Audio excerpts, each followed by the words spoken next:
লাগাসিয়া eco tourism থেকে বের হয়ে এই যে রৌদ্র ঝলমলে দেখতে পাচ্ছেন যে একটা ছাতা আমরা মাথায় দিয়ে এগোচ্ছি।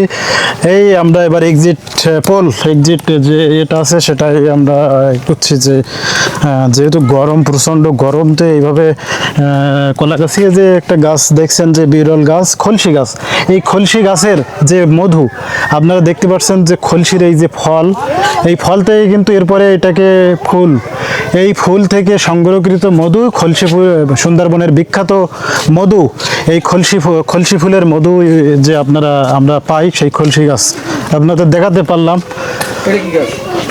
এখানে এটা দেখতে পাচ্ছেন যে এইটা হলো সেই সুন্দরী, সেই বিখ্যাত সুন্দরী গাছ আপনারা দেখতে পাচ্ছেন।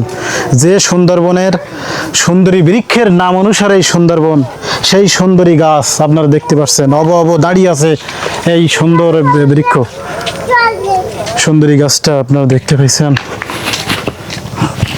আর এই যে এদের হ্যাঁ, এটা সুন্দরী গাছের গোড়ায় যে দেখছেন যে শ্বাসমূল, এই শ্বাসমূলের সাহায্যে শ্বাস প্রশ্বাস নিয়ে থাকে উদ্ভিদ।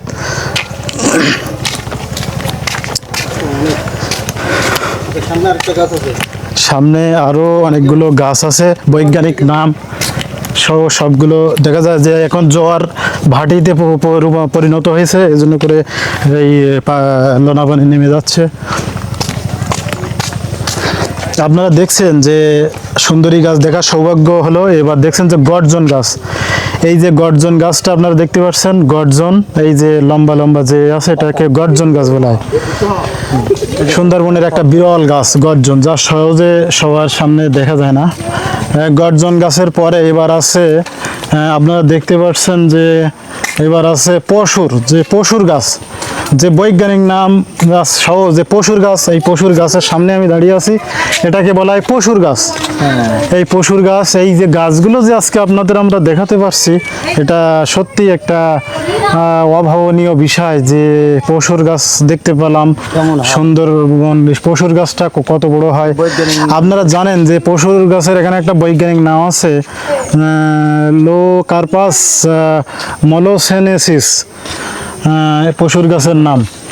এরপরে আপনারা জানেন যে এই পশুর কাঠ থেকেই কিন্তু যে আপনার যে কাগজের যে কাঁচামাল, এই পশুর কাঠ থেকে কিন্তু এখান থেকে হয়। তারপরে বড় বড় ফার্নিচার, আসবাবপত্র এখান থেকেই। সুন্দরী গাছ, বেশিরভাগই সুন্দরী গাছই আমরা দেখতে পাচ্ছি এখানে। তারপরে আপনারা জানেন যে আরেকটা হচ্ছে গোরান ফুলের মধু, গোরান গাছ, যে গোরান গাছ অবশেষে গোরান গাছটা দেখতে পাচ্ছেন নিচে, যে গোরান গাছ, এই গাছটা হলো গোরান গাছ, যে গাছটা এই গোরান ফুলের মধু। তারপরে আছে গেওয়া, যে গাছটা হলো গেওয়া গাছ, এটা সুবিশাল গেওয়া গাছ, গোরান গাছ, এগুলো দেখতে পাচ্ছেন।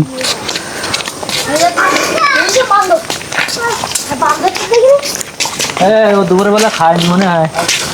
আর এই গরমে, প্রচণ্ড গরমে বানরগুলো যে কি উৎপাত করছে, যা আমার দর্শনার্থীদের সব ভীত সন্ত্রস্ত।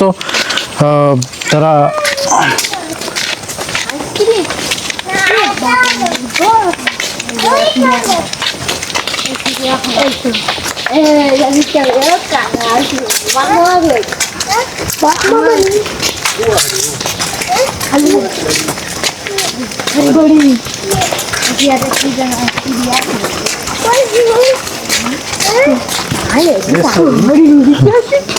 কলাগাছিয়া যে ক্যাম্প আছে, সেই একটা ক্যাম্প তৈরি করা হয়েছে কলাগাছিয়ার প্রশাসনের উদ্যোগে।